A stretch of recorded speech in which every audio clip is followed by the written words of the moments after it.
सो sequential action 4 के solution का discussion कर लेते हैं हम लोग। बेसिकली क्वेश्चन मैंने सुबह ही दे दिया था, उसमें थोड़ा सा एक जगह पे कुछ पार्ट था जिसको मैंने थोड़ा मॉडिफाई भी कर दिया था। चलो आते हैं हम लोग डिस्कशन पे। तो सबसे शुरुआत में मेंशन किया है एक मॉलिक्यूल है C6H12 A contains only 2 degree carbon.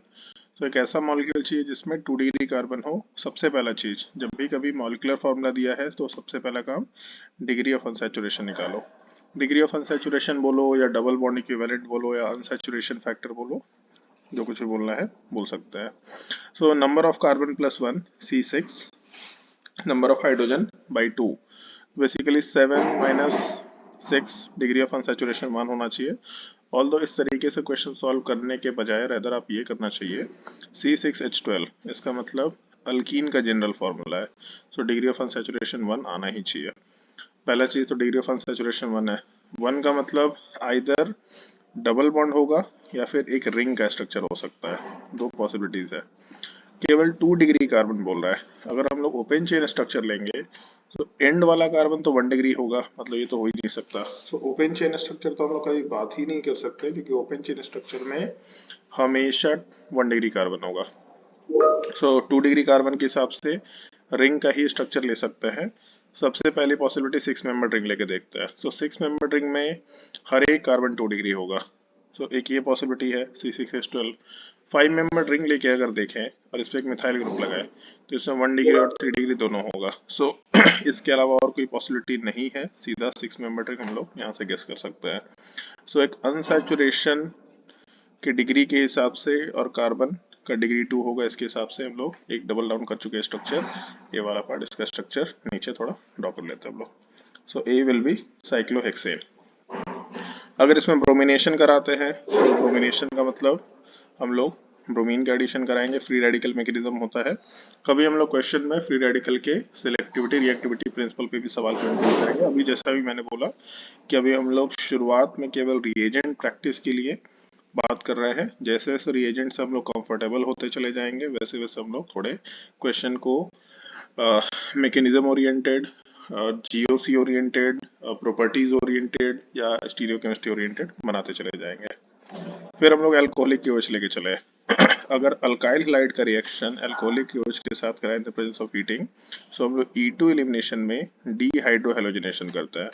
Dehydrohalogenation का मतलब हम लोग हाइड्रोजन हटाएंगे, हेलोजन हटाएंगे, प्रोडक्ट का फॉर्मेशन करेंगे। सो सबसे पहला काम अल्फा कार्बन मार्क करो, अल्फा कार्बन के बाद बीटा कार्बन मार्क करो। सो अल्फा कार्बन एक ही है, इससे अटैच 2 बीटा कार्बन दोनों सेम है। बीटा कार्बन से H हटेगा, अल्फा कार्बन से ब्रोमीन हटेगा। सो अपने प्रोडक्ट वाले पार्ट में एलिमिनेशन प्रोडक्ट आराम से बनाया जा सकता है, मतलब साइक्लोहेक्सीन का फॉर्मेशन होगा। फिर हम लोग Cl2 के साथ CCl4 ले रहे हैं। Cl2 के साथ CCl4 बेसिकली अल्कीन में अगर हम लोग हेलोजन का एडिशन करते हैं, chlorine and bromine, so product वाले पार्ट में विस्नल डाइहैलाइड का फॉर्मेशन होता है, बगल वाले कार्बन के ऊपर हेलोजन। सो अपने प्रोडक्ट में बगल वाले कार्बन के ऊपर क्लोरीन का एडिशन होगा, ऐसा हम लोग आराम से बोल के काम कर सकते हैं। सबसे पहला केस बेसिक कंसिडर कर लिया। फिर से अल्कोहलिक KOH जो अभी जस्ट डिस्कशन किया था, तो इसमें एक छोटा सा पॉइंट था बस कि अगर यहाँ पे हम लोग डीहेलोजिनेशन कराते हैं, एक क्लोरीन हटेगा, एक हाइड्रोजन हटेगा और दूसरी जगह से भी क्लोरीन हाइड्रोजन हटेगा। सो बेसिकली प्रोडक्ट में कंजुगेटेड डाइईन बनना चाहिए, क्योंकि वो ज़्यादा स्टेबल होगा due to resonance. So double bond ऐसा बन सकता है। रिंग में ट्रिपल बॉन्ड नहीं बना सकते, इस चीज़ का ध्यान रखना है। सो कभी भी अल्काइन का फॉर्मेशन तो वैसे ही नहीं करेंगे हम लोग रिंग में, ये हम लोग को ध्यान रखना चाहिए। सो ऑप्शन E निकल के आ गया। फिर हम लोग NBS के साथ रिएक्शन करा रहे हैं। So basically NBS allylic and benzylic position पे ब्रोमिनेशन करता है। अलाइलिक का मतलब C डबल बॉन्ड C से अटैच्ड कार्बन sp3, इसको हम लोग अलाइलिक कार्बन बोलते हैं। यहाँ पे ब्रोमिनेशन कराएगा। सो हम लोग ऐसा देख सकते हैं ऊपर कि यहाँ पे ये भी अलाइलिक पोजीशन है, ये भी अलाइलिक पोजीशन है। किसी एक जगह पे हम लोग हेलोजिनेशन करा सकते हैं। सो किसी भी अगर एक जगह पे हेलोजिनेशन की बात करें, इसका मतलब जो कंपाउंड 6 मेंबर रिंग का था साइक्लो हेक्साडाइन, इसमें किसी एक पोजीशन पे ब्रोमीन का एडिशन करा दिया, प्रोडक्ट बन गया। फिर हम लोग H2O के साथ रिएक्शन करा रहे हैं। सो H2O सॉल्वेंट है, सॉल्वेंट खुद ही रिएक्टेंट के जैसा बिहेव करा, मतलब SN1 रिएक्शन की बात करेंगे। ब्रोमीन हटेगा, कार्बोकेटायन बनेगा, रीअरेंजमेंट की पॉसिबिलिटी नहीं है, रेजोनेंस से ऑलरेडी H काफी स्टेबलाइज्ड है। सो 2 डिग्री कार्बन था, नॉर्मली SN1 SN2 दोनों हो सकता है, लेकिन क्योंकि पोलर पार्टिक मीडियम में SN1 फेवरेबल होगा, साथ ही साथ 2 डिग्री के साथ साथ यहाँ कार्बोकेटायन काफी स्टेबल है। सो H2O ऐड होगा, H प्लस हटेगा, प्रोडक्ट में अल्कोहल का फॉर्मेशन होगा। सो अपने प्रोडक्ट में जहाँ पे हम लोगों ने अल्कीन में ब्रोमीन बनाया हुआ था, वहाँ पे हम लोग OH ग्रुप ऐड कर लेंगे। फिर उसके बाद POCl3 दे रखा। सो POCl3 का अगर हम लोग डिस्कशन करें तो सिंपल सा केस है, POCl3 के साथ हीटिंग करने में डिहाइड्रेशन ऑफ अल्कोहल होता है। सो डिहाइड्रेशन में OH हटेगा, H हटेगा, प्रोडक्ट में डबल बॉन्ड का फॉर्मेशन होगा। मतलब हम लोग अपने प्रोडक्ट में OH को और H को हटा करके अल्कीन का फॉर्मेशन आसानी से कर सकते हैं, या फिर डबल बॉन्ड का फॉर्मेशन कर सकते हैं। डिहाइड्रेटिंग एजेंट लास्ट के तीनों सीक्वेंशियल रिएक्शन में मैंने बाय डिफॉल्ट यूज किया हुआ था, बस रिएजेंट अलग अलग थे। सो P2 P2O5, P4O10, POCl3, N2O5, thorium oxide, aluminium oxide, B2S6, इन सब के साथ हीटिंग करने पे डिहाइड्रेशन होता है E2 एलिमिनेशन के थ्रू। इस चीज का थोड़ा ध्यान रखना है। सो फिर से बेंजीन का फॉर्मेशन हो गया, ऐसा बोल सकता है। नेक्स्ट मॉलिक्यूल पे चलता है। सो बेंजीन का रिएक्शन फिर हम लोग कराने चले हैं CH3COCl के साथ इन the presence of AlCl3। Acyl halide का रिएक्शन अगर बेंजीन के साथ कराते हैं इन द प्रेजेंस ऑफ AlCl3, मतलब फ्रीडल क्राफ्ट असाइलेशन के सवाल की हम लोग बात कर रहे हैं। सो यहाँ से क्लोरीन हटेगा, पॉजिटिव चार्ज बनेगा, और यही पॉजिटिव चार्ज बेंजीन पे डायरेक्टली अटैच हो जाएगा। सो जो C double bond O group है, ये डायरेक्टली बेंजीन पे अटैच होगा और CH3 के साथ बेसिकली एसिटोफिनॉन का फॉर्मेशन हो जाएगा। तो ये कॉमन नेम भी ध्यान रखना है हम लोगों को, एसिटोफिनॉन। जहां जहां मैं कॉमन नेम बताता जा रहा हूं उसको तो आपको ध्यान रखना है। कॉमन नेम का एक लिस्ट भी है, मैं कमेंट में डाल दूंगा, आप चाहे तो कॉमन नेम का लिस्ट वहां से भी ले सकते हैं। फिर इसके बाद हम लोग KMnO4 के साथ H+ डाल रहे हैं, ये भी हम लोगों ने डिस्कशन किया था। अगर हम लोग कभी भी किसी बेंजीन से associated compound, carbon containing compound का रिएक्शन कराते हैं KMnO4 के साथ, सो बेंजीन से अटैच्ड पोजीशन पे कार्बन होना चाहिए। ऐसे में कैसा भी ग्रुप हो सीधा कार्बोक्सिलिक एसिड में कन्वर्ट हो जाएगा। सीधा कार्बोक्सिलिक एसिड में कन्वर्ट होने का मतलब बेंजोइक एसिड का फॉर्मेशन हो जाएगा। बाकी सारे कार्बन चेन वगैरह सब प्रोडक्ट में कहीं और कन्वर्ट होंगे, कुछ कार्बोक्सिलिक एसिड बन सकता है, कुछ और बन सकता है, बट जो कार्बन बेंजीन से अटैच्ड हो कार्बोक्सिलिक एसिड या COH में कन्वर्ट होगा, बेसिकली बेंजोइक एसिड का फॉर्मेशन होगा। इसके आगे मैंने आपके प्रिपरेशन ऑफ एसिड डेरिवेटिव के चारों रिएक्शंस कवर कर रखे हैं। एसिड डेरिवेटिव में basically acyl halide, anhydride, Easter and amide, ये 4 केसेस होते हैं। तो सबसे पहले वाले केस में हम लोग प्रिपरेशन ऑफ अमाइड की बात कर सकते हैं। जो सबसे पहला केस है जे वाले पार्ट में पहले कार्बोक्सिलिक एसिड के साथ रिएक्शन हुआ, सो आपको याद होना चाहिए, मैं इसको थोड़ा लेफ्ट में लिख देता हूँ।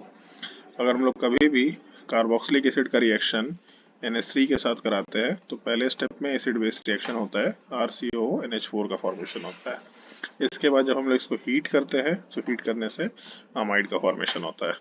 सो प्रोडक्ट में सीधा हम लोग अमाइड सोचेंगे। अमाइड सोचने का मतलब हम लोग का जो बेंजोइक एसिड है PH, इसमें C डबल बॉन्ड के साथ जो OH ग्रुप था इसके जगह पे NH2 ग्रुप आ जाएगा।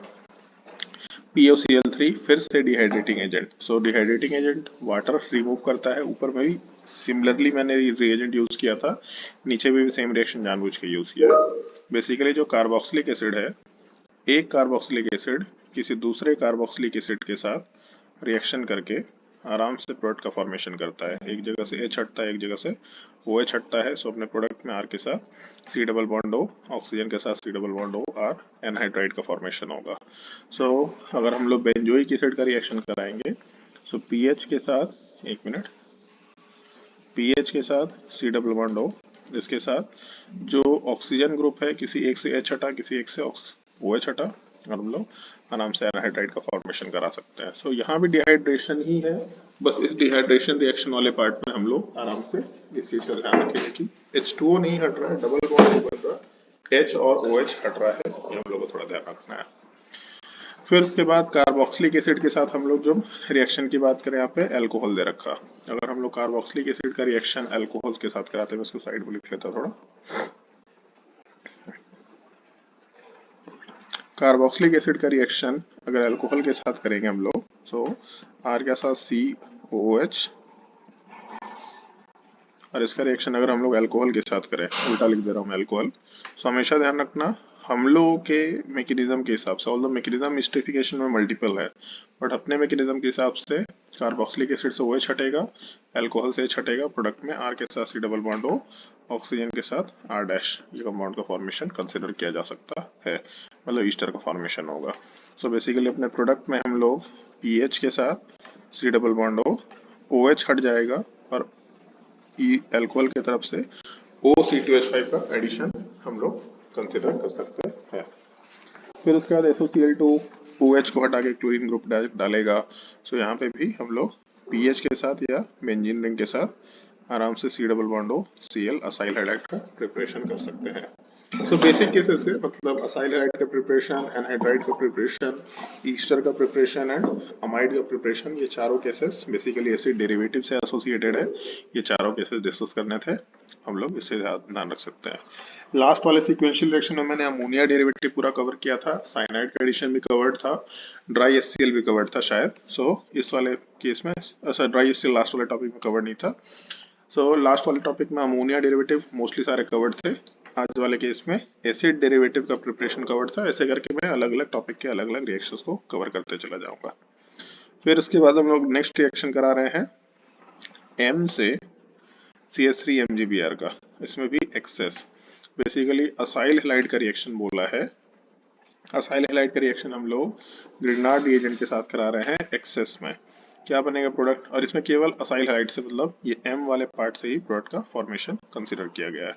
सो प्रोडक्ट के फॉर्मेशन में हम लोग पीएच, इसके ऊपर CH3 का एडिशन करेंगे, C double bond O Cl वाले पार्ट पे CH3 का एडिशन होगा, Cl यहाँ से हटेगा। सो अपने प्रोडक्ट में CH3 का फॉर्मेशन होगा। और फिर एक्सेस है, इसका मतलब फिर से एक और CH3 कार्बोनिल कार्बन पे ऐड होगा, न्यूक्लियोफिलिक एडिशन होगा। जब ये कार्बोनिल कार्बन ऐड होगा तो डबल बॉन्ड ऑक्सीजन को हम लोग O- में कन्वर्ट करेंगे और लास्ट स्टेप में एसिडिफिकेशन, मतलब फाइनली अल्कोहल का फॉर्मेशन हो जाएगा, ऐसा बोल सकते हैं हम लोग। सो ये एक बेसिक सा केस था जो हम लोग कंसिडर कर सकते हैं। एन वाले पार्ट से फिर नीचे भी एक रिएक्शन है और लेफ्ट साइड में भी एक रिएक्शन है, तो दोनों केसेस को हम लोग डिस्कस कर लेते हैं बेसिकली।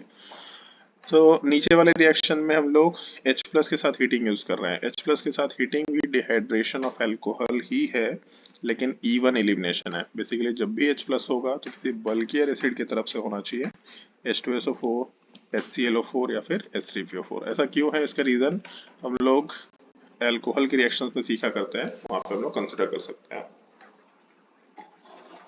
सो अपने रिएक्शन में H2SO4 के साथ हीटिंग या H+ के साथ हीटिंग करने पे डिहाइड्रेशन होगा, बेसिकली OH हटेगा और एक ही ऑप्शन है यहाँ पे H हटाने का, ऊपर दोनों कार्बन सेम है, कहीं से भी H हटाओ कोई फर्क नहीं पड़ेगा। सो हम लोग अपने प्रोडक्ट में पीएच के साथ C डबल बॉन्ड CH2, इस पे एक CH3 ऐड कर सकते हैं और यहाँ से फिर O3 के साथ H2O दे रखा। ये हम लोगों ने पहले डिस्कस किया था, ozonolysis in the presence of zinc. So zinc हो या डाइमिथाइल सल्फाइड हो, दोनों सेम ही चीज है। जिंक और DMS में अगर हम लोग ओजोनलिसिस कराते हैं तो रिडक्टिव ओजोनलिसिस होता है, और जब रिडक्टिव ओजोनलिसिस होगा तो अपने प्रोडक्ट के फॉर्मेशन में हम लोग डबल बॉन्ड तोड़ेंगे और दोनों कार्बन पे ऑक्सीजन जोड़ेंगे। सो रिडक्टिव में एल्डिहाइड कीटोन तक ही जाके रिएक्शन रुक जाएगा। सो अपने प्रोडक्ट में एक तो फिर से एसिटोफिनॉन बन रहा पीएच के साथ C डबल बॉन्ड OCH3, और दूसरा यहाँ से फॉर्मल्डिहाइड का फॉर्मेशन हो जाएगा। ऑल्दो हम लोग को ये नहीं पता कि P कौन सा है, Q कौन सा है, बट कोई फर्क नहीं पड़ रहा, दो कंपाउंड है, दो रिएजेंट है, सोचा जा सकता है। फिर उसके बाद हम लोगों ने N से फिर से H+ के साथ डेल्टा यूज किया, तो ये ऑलरेडी हम लोग डिस्कस कर चुके हैं। H+ के साथ डेल्टा, इसका मतलब एलिमिनेशन रिएक्शन का ही पार्ट है। सो प्रोडक्ट में पीएच के साथ C double bond CH2 CH3 का फॉर्मेशन होगा। इसमें हम लोगों ने हाइड्रोजन के साथ प्लेटिनम का एडिशन किया है। सो हाइड्रोजन के साथ प्लेटिनम का एडिशन का मतलब हम लोग हाइड्रोजनेशन करा रहे हैं। हाइड्रोजनेशन या रिडक्शन का टॉपिक है, डबल बॉन्ड हटेगा, वहां पे सिंपल अल्केन का फॉर्मेशन हो जाएगा। सो हम लोग के प्रोडक्ट में पीएच के साथ CH CH3, इसके अलावा CH3, बेसिकली क्यूमीन का फॉर्मेशन हो गया। पीएच बेंजीन के ऊपर एक कार्बन, इसके ऊपर दो मिथाइल ग्रुप है, so this is cumene. Cumene का प्रिपरेशन हो गया, ऐसा कंसिडर कर सकते हैं। फिर उसके बाद हम लोग O2 के साथ HNU का रिएक्शन करा रहे हैं और सेकेंड स्टेप में हाइड्रोलिसिस करा रहे हैं। ये क्यूमीन के थ्रू फिनॉल के प्रिपरेशन का मेथड है। क्यूमीन का रिएक्शन जब हम लोग ऑक्सीजन के साथ कराते हैं फॉलोड बाई H3O+ या hydrolysis in the last step, तो हम लोगों को फिनॉल मिलता है, मतलब बेंजीन के ऊपर OH मिलता है, साथ ही साथ एसीटोन मिलता है। ये दो प्रोडक्ट का फॉर्मेशन होता है। सो ये आपको याद रखना है रिएजेंट। नॉर्मली ध्यान रखना, अगर यहाँ H3O+ की जगह कुछ और आ गया तो फिर हो सकता है चीजें चेंज हो जाए, लेकिन अगर H3O+ से मतलब हाइड्रोलिसिस होगा, फिनॉल एंड एसीटोन का ही फॉर्मेशन होगा। अब इसमें एक चीज है कि R एंड S बना, सो ये दो कंपाउंड है, दो बन गए, बट R फिनॉल है कि S फिनॉल है, इसके लिए कुछ हिंट है। Gives positive bromine water test. अगर आपको याद हो, so bromine water test normally unsaturation को आइडेंटिफाई करने का टेस्ट है। अल्कीन अल्काइन में हम लोग ब्रोमीन वाटर टेस्ट किया करते थे। अगर इसका रिएक्शन ब्रोमीन वाटर के साथ कराते हैं तो प्रोडक्ट में एक जगह पे ब्रोमीन जाता है और एक जगह पे OH आता है। बेसिकली हेलोहाइड्रिन का फॉर्मेशन होता है। सो हम लोग ऐसा बोल सकते हैं कि प्रोडक्ट में हेलोहाइड्रिन का फॉर्मेशन होगा एंड इस तरीके में या इस रिएक्शन में ब्रोमीन का जो ब्राउन कलर होता है ये खत्म हो जाता है। सो ब्राउन कलर का डीकलराइजेशन होगा बेसिकली। सो इसी चीज को हम लोग आइडेंटिफिकेशन ऑफ डबल बॉन्ड के लिए यूज कर सकते हैं या पाई बॉन्ड के लिए यूज कर सकते हैं। सो अल्कीन एंड अल्काइन दोनों ब्रोमीन वाटर टेस्ट पॉजिटिव देते हैं। Benzene bromine water test positive नहीं देता है, ये हम लोग को ध्यान रखना चाहिए। But phenol and aniline bromine water के साथ रिएक्शन करके ट्राई ब्रोमो डेरिवेटिव का फॉर्मेशन कराते हैं। सो अगर आपको ये रिएक्शन याद नहीं है तो इसको याद रखना चाहिए। बेसिकली फिनॉल एंड एनिलीन दोनों को एक ही केस में ले लेता हूं मैं। इसका रिएक्शन अगर हम लोग ब्रोमीन वाटर के साथ कराएंगे, ब्रोमीन वाटर मतलब सिंपली ब्रोमीन वाटर, Br2 के साथ H2O, this is bromine water, bromine and water. जब हम लोग इसका रिएक्शन कराएंगे ब्रोमीन वाटर के साथ, सो जो फिनॉल और एनिलीन ग्रुप है इसके ऑर्थो दोनों पोजीशन एंड पारा पोजीशन पे ब्रोमिनेशन होगा। बेसिकली ट्राई ब्रोमो डेरिवेटिव का फॉर्मेशन होगा। आपने एरोमेटिक कंपाउंड भी ये केस देखा होगा, अगर नहीं देखा है तो इसको आप फिनॉल और एनिलीन दोनों जगह के लिए याद रख सकते हैं। इससे एसोसिएटेड और भी एक दो प्रॉपर्टीज हैं, हम लोग फर्दर कभी किसी दूसरे क्वेश्चन में गेस करेंगे। सो एसीटोन ब्रोमीन वाटर टेस्ट नहीं देता है, लेकिन फिनॉल ब्रोमीन वाटर टेस्ट देता है। सो एक चीज तो हम लोग गेस कर सकते हैं कि हम लोग का जो फिनॉल का स्ट्रक्चर है ये बेसिकली S ऑप्शन होगा, ये हम लोग सबसे पहले स्टेप में निकाल सकते हैं। सो ये तो पता चल गया कि फिनॉल हम लोगों का S स्ट्रक्चर है। अब इसके बाद आता है R। सो R ऑप्शन हम लोग एसीटोन को बना सकते हैं आराम से। अब इसके बाद है फिनॉल से एसोसिएटेड एक information, Z degree of unsaturation और अनसैचुरेशन फैक्टर। सो फिनॉल में डिग्री ऑफ अनसैचुरेशन कितना होगा, चाहे तो हम लोग फॉर्मूले से भी कैलकुलेशन कर सकते हैं, बट डायरेक्टली भी सोच सकते हैं। डिग्री ऑफ अनसैचुरेशन में एक पाई बॉन्ड का मतलब एक अनसैचुरेशन या एक डिग्री ऑफ अनसैचुरेशन, एक रिंग का मतलब भी एक डिग्री ऑफ अनसैचुरेशन। सो हम लोग अगर 3 पाई बॉन्ड और एक रिंग बना रखे हैं, इसका मतलब 4 डिग्री ऑफ अनसैचुरेशन होगा। सो Z का value will be equal to 4, ऐसा कंसिडर कर सकते हैं। अब हम लोग चलते हैं R वाले पार्ट में। सो R वाले पार्ट में C2H5OH के साथ ड्राई HCl 1 मोल यूज किया हम लोगों ने। सो एसीटोन में अगर हम लोग ड्राई HCl ऐड करते हैं, मैं लिख लेता हूँ यहाँ पे रिएक्शन अलग से। अगर एसीटोन में हम लोग या किसी भी एल्डिहाइड कीटोन में अल्कोहल का एडिशन कराते हैं इन the presence of dry HCl, dry HCl क्यों यूज करते हैं ये मैं चाहूंगा कि आप लोग एक बार उठा के देखो अपने नोट्स कॉपी में या फिर बुक में। ड्राई HCl का एक पर्पस होता है। खैर, हम लोगों का जो न्यूक्लियोफिलिक पार्ट है ROH में OR, ये ऑक्सीजन कार्बन पे अटैच होगा और कार्बन पे जो डबल बॉन्ड ऑक्सीजन को OH में कन्वर्ट कर लो। सो अगर 1 मोल हम लोग अल्कोहल यूज करेंगे तो अल्फा हाइड्रोक्सी ईथर का फॉर्मेशन होगा। बट अगर हम लोग इसी का रिएक्शन फर्दर एक और अल्कोहल के साथ करा लेते हैं ड्राई HCl में, सो प्रोडक्ट वाले पार्ट में जो OH ग्रुप है ये दोनों के दोनों OH ग्रुप OR ग्रुप में कन्वर्ट हो जाएंगे। सो पहले एसीटोन दे रखा, एसीटोन का रिएक्शन अगर हम लोग कराते हैं अल्कोहल के साथ, सो जो डबल बॉन्ड ऑक्सीजन है ये OH में कन्वर्ट होगा और अल्कोहल की तरफ से हम लोग का OC2H5 बन सकता है, मतलब हेमी एसिटल का फॉर्मेशन होगा। और जो दोनों तरफ CH3 था एसीटोन का, उसको वैसे का वैसे ही हम लोग छोड़ देते हैं। ये हम लोग का हेमी एसिटल बन गया, एक कार्बन पे OH and OR group, this is called as hemiacetal. अगर हम लोग 2 मोल का रिएक्शन कराते हैं U, सो U वाले पार्ट में जो हेमी एसिटल है वो हट जाएगा, बेसिकली OH के जगह पे एक और OR ग्रुप आएगा। सो पहले OR में OC2H5 था अल्कोहल की तरफ से, जो OH है उसके जगह पे भी OC2H5 आएगा। एक ही कार्बन पे 2 OR ग्रुप हैं, इस चीज को हम लोग एसिटल या फिर कीटल बोला करते हैं। सो हेमी एसिटल या हेमी कीटल, और दूसरा एसिटल वर्ड हम लोग एसोसिएट कर सकते हैं। सो U का स्ट्रक्चर आ गया, इसके अलावा T का स्ट्रक्चर आ गया, और T से H3O प्लस या NaOH का पार्ट पूछा गया है। सो H3O प्लस या NaOH, H3O प्लस तो हाइड्रोलिसिस करेगा। एक पॉइंट आपको याद रखना है कि H3O प्लस हेमी एसिटल या फिर एसिटल दोनों का हाइड्रोलिसिस करता है, लेकिन जो हम लोगों का NaOH है ये हेमी एसिटल का हाइड्रोलिसिस नहीं कर सकता, सॉरी एसिटल का हाइड्रोलिसिस नहीं कर सकता, केवल हेमी एसिटल का ही हाइड्रोलिसिस कर पाएगा। हाइड्रोलिसिस का केस बहुत ही इजी है, मेरे हिसाब से इसमें कोई दिक्कत नहीं होना चाहिए, बट इसको मैं नीचे ड्रॉ कर लेता हूँ, ज़्यादा बेटर होगा। C के साथ CH3, O के साथ C2H5 और इसके अलावा OH। सिंपली हम लोगों को ये जो ईथर वाला अल्कोहल है इस पे H अटैच करना है, जो कार्बन ऑक्सीजन से अटैच्ड है उसके साथ का बॉन्ड ब्रेक करना है और कार्बन पे OH ग्रुप अटैच कर लेना है।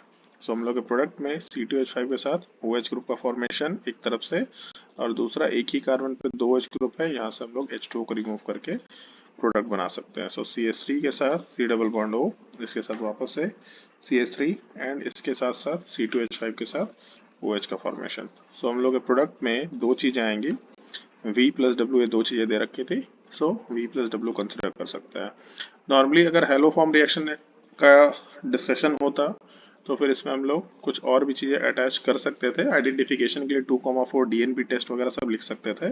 सो एसीटोन 2,4 DNP टेस्ट देता, C2H5OH नहीं देता, ये हम लोग सोच सकते थे। ये हम लोग का V प्लस W हो गया। इसके अलावा दो चीज़ें और हैं जो हम लोगों ने इसमें लिख रखी हैं, X and Y, X number of cyclic isomer including stereo isomer. So basically acetone के बारे में ऐसा पूछ रहे हैं हम लोग कि एसीटोन के X number of cyclic isomer है। सो एसीटोन का फॉर्मूला हो गया 3 कार्बन C3, एक अनसैचुरेशन S6O। अगर इससे साइक्लिक रिंग बनाए हम लोग तो कितने रिंग बन सकते हैं? सो बेसिकली हम लोगों के पास रिंग बनाने का एक ऑप्शन सबसे लार्जेस्ट 4 का कार्बन चेन या 4 का चेन इंक्लूडिंग ऑक्सीजन, एक ये केस ले सकते हैं, इसमें कोई पोजिशन लाइज नहीं बनाया जा सकता। दूसरा 3 का चेन अगर ले तो 3 के चेन में दो पॉसिबिलिटी है, ऑक्सीजन को इंक्लूड करके 3 का चेन, अब इसमें एक मिथाइल ग्रुप लगाओ तो कहीं भी लगा सकते हैं, दोनों सेम ही है, या फिर 3 का चेन नॉर्मली ले सकते हैं और इस पर OH ग्रुप लगा सकते हैं। 2 का चेन हम लोग बना नहीं सकते, इसका मतलब टोटल 3 प्रोडक्ट आएंगे इंक्लूडिंग स्टीरियोआइसोमर का केस तो कहीं दिख नहीं रहा, so X will be equal to 3। इसके अलावा बोला है Y number of acyclic isomer. Acyclic isomer का मतलब हम लोगों को सारे अनसैचुरेशंस को देख के चलना होगा। सो पहले तो एक तो यही है एसीटोन, एक ये केस हो गया। दूसरा हम लोग ऐसा कर लेते हैं पहले कि हम लोग कार्बन चेन के हिसाब से बात कर लेते हैं। सो सबसे पहले डबल बॉन्ड ऑक्सीजन सबसे लेफ्ट में लग सकता है, डबल बॉन्ड ऑक्सीजन बीच में लग सकता है, एक ये केस ले सकते हैं जिसमें सारे एल्डिहाइड कीटोन कवर होंगे। तो सबसे पहला केस एल्डिहाइड कीटोन ले लेते हैं। 2 का चेन बनाने का कोई सेंस नहीं है क्योंकि तीसरा कार्बन आपको कहीं तो डालना पड़ेगा, लेफ्ट में डालो राइट में डालो सेम ही चीज होगी। सो बेसिकली एल्डिहाइड कीटोन में 2 केस हो गए, बट अभी तो एसाइक्लिक है, मतलब और भी केसेस तो ले सकते हैं। सो हम लोग अल्कोहल के सारे केसेस ले लेते हैं। सो अल्कोहल के केसेस में हम लोग के पास एक ही ऑप्शन है। एक चीज ध्यान रखना पड़ेगा, अल्कोहल में डबल बॉन्ड के ऊपर OH नहीं होना चाहिए, ये टॉटमराइज करके फिर से कीटोन बन जाएगा। ये केस को रिजेक्ट करना होगा। अल्कोहल में अपने पास 3 कार्बन में पाई बॉन्ड बनाने की एक ही पॉसिबिलिटी है, उसमें यहाँ OH डाल नहीं सकते, सेकंड पोजीशन पे OH डाल नहीं सकते, थर्ड पोजीशन पे OH डाल सकते हैं। अल्कोहल के केस में टोटल एक पॉसिबिलिटी कंसिडर किया जा सकता है। अब हम लोग ईथर की बात कर लेते हैं। तो ईथर का सिंपल सा मतलब है ऑक्सीजन के दोनों तरफ कार्बन चेन होना चाहिए। अब एक ही कार्बन है, ये भी हम लोग को डालना है, एक ही ऑप्शन है डबल बॉन्ड। यहाँ पे टोटल अल्कोहल ईथर मिला के 2 केसेस थे, टोटल 4 बोल सकते हैं। Y will be equal to 4, हम लोग का XYZ कंसिडर किया जा सकता है। डिग्री ऑफ अनसैचुरेशन शायद 4 था, x 3 है एंड y 4 है। ये हम लोग का सीक्वेंशियल रिएक्शन नंबर 4 था। नेक्स्ट क्लास में या फिर नेक्स्ट डे कल हम लोग सीक्वेंशियल रिएक्शन 5 की बात करेंगे। रोज एक एक सीक्वेंशियल रिएक्शन सॉल्व करेंगे और टाइम के साथ थोड़ा बहुत हम लोग मॉडिफिकेशन करते जाएंगे।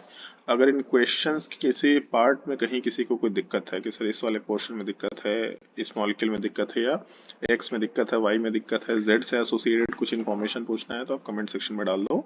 मैं उसके ऊपर एक छोटा सा वीडियो बना करके उसके लिंक को वापस से रीशेयर कर दूंगा।